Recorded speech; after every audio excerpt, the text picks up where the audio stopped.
de question. C'est quelque chose de complètement naturel.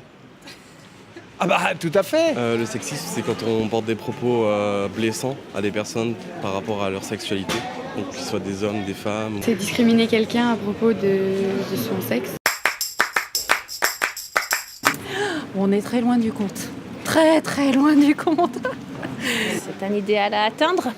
Voilà, ça c'est plutôt ça. Les hommes ont tout de suite vu que les femmes étaient supérieures. Donc ils les ont tout de suite écrasées. Que ce soit au niveau professionnel, que ce soit à l'école. Qu'elle est dans les lois a priori, mais qu'elle n'est pas encore dans les faits. Même au niveau rémunération, il y a encore beaucoup de choses à faire. La femme, elle est quand même vachement plus performante que nous, mais elle veut pas le dire. Elle est chiante. Hein. Un homme égale un homme, égale une femme, et égale une femme. Enfin, je veux dire, voilà, un être humain égale un être humain. Dès lors qu'on va être un peu en marge, forcément on va avoir des insultes, on va avoir des choses comme ça. Et effectivement, les réseaux sociaux, ça contribue. Mais aussi parce que c'est un média qui est assez populaire et où chacun peut dire ce qu'il veut à n'importe quel moment et il va avoir une audience en fait. Le problème, c'est que sur Internet, il peut y avoir vraiment de tout. Et du coup, des gens qui se lâchent aussi... autant sur le racisme que sur le sexisme, que sur toutes les sortes de discrimination. Il peut y avoir vraiment des propos très extrêmes et qu'on ne maîtrise pas, quoi. Ce qui compte, c'est que l'apéro soit servi à l'heure et que la soupe soit chaude. Il y a des couples où c'est pas encore bien réparti et du coup il faudrait que ce le soit. Je blague. Il faut changer les choses.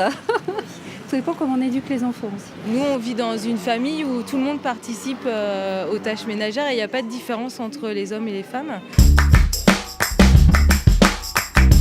Par exemple, les filles vont jouer à la poupée, etc.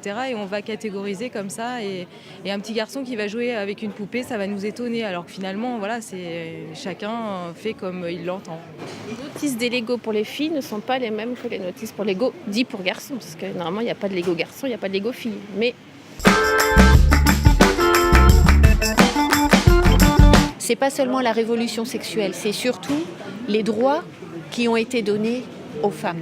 C'est un progrès indéniable de pouvoir maîtriser son corps. Mais aujourd'hui, il faut faire attention parce que ça peut toujours régresser en fait. Ça a vraiment contribué, et heureusement, parce qu'on ne serait pas là aujourd'hui comme on est vraiment. Je pense que c'est très individuel et que chaque personne réagit différemment. La poitrine de la femme, elle est directement liée à la sexualité. Donc c'est une impudeur, on pourrait dire, par rapport à un torse d'homme qui est moins connoté de sexualité. L'éducation a créé des lois complètement idiotes et voilà, tout ce qui est naturel et normal, il fallait le cacher et puis c'est devenu scandaleux. Sans doute que les attributs des femmes sont plus jolis que ceux des hommes.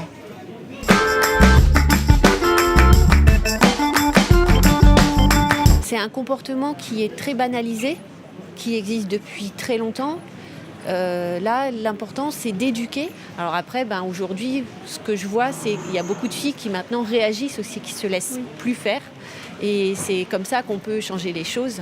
Et il ne faut pas hésiter, en fait, à ridiculiser un homme qui fait ça dans la rue, quoi. Il y a un vrai décalage entre ce que peut dire un homme et ce que peut dire une femme et les droits qu'on lui autorise. Et si c'était l'inverse, si c'était les femmes qui le faisaient aux hommes, et ils seraient pas du tout contents. Du coup, faut jouer avec ça, oui, et les démoraliser un petit peu du fait.